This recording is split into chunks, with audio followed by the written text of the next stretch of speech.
Before I set out on my evening walk this evening, I asked my son, what will I talk about today? And he said, why don't you speak about the art of being at peace with yourself? And I thought, that's a really bad suggestion, because I'm hot and bothered and I'm tired and the dog wants to go for another walk and I've just bitten my lip and I take blood thinners and my mouth's full of blood and all these stories about why I couldn't be at peace with myself.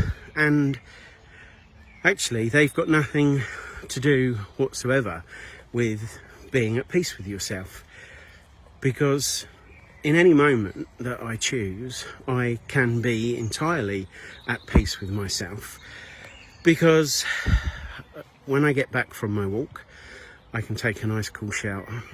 I'm living in the luxurious West, where that is just something that I can do without any concern.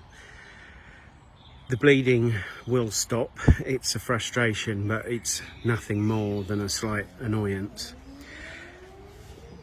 The dog wanting to go for a walk is just one of those things that I signed up for. I like to change the words chosen responsibility to chores.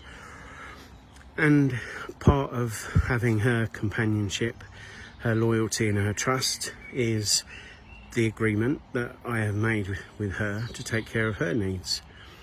And again, it's got nothing to do with whether or not I'm at peace with myself. So here I am on this walk. I've got all this amazing bird song going on behind me. I don't know if you can hear that. It's now the cool of a beautiful spring day. The first really nice weather we've had in the UK in over 5 months. We've had the wettest weather from October through to January gone in 200 years or more. And actually, it's a small price to pay going from sub-double-digit temperatures and being cold and wet all of the time to being out in this glorious spring where everything is in bloom and nature's doing its thing, which it will continue to do, because when people talk about the world coming to an end, they're actually talking about the things that we take for granted, our civilization.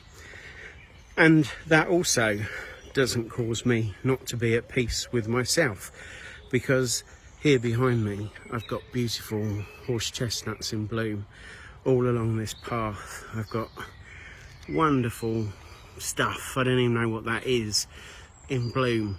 Somewhere over there I've got a really happy and contented beagle who's just living her best dog life. And back at my home I've got a son who is wise enough to have looked into me as I was making all of these complaints about this story and say, Dad, speak about the art of being at peace with yourself. Because what had he seen? The fact that I was in a story, I was in a drama, and basically needed a kick. And in his ever so subtle, ever so polite and wonderfully ingenious way, whilst he's in a VR headset game, by the way, apparently bending fire, if that means anything to any of you, he recognised that what I needed to reflect on for myself was how to be at peace with myself. So he wasn't even encouraging me to speak to you fine people about that art. He was encouraging me to reflect upon it for myself. So I can hear you thinking, why would we employ you, Alec Wells, desiredstate.uk, or email you, desiredstate@mail.com, when your guru happens to be a 12-year-old firebender? And the answer is that I'm really much better at seeing this stuff for other people than I am at seeing it for myself. And I bet that's something that you resonate with.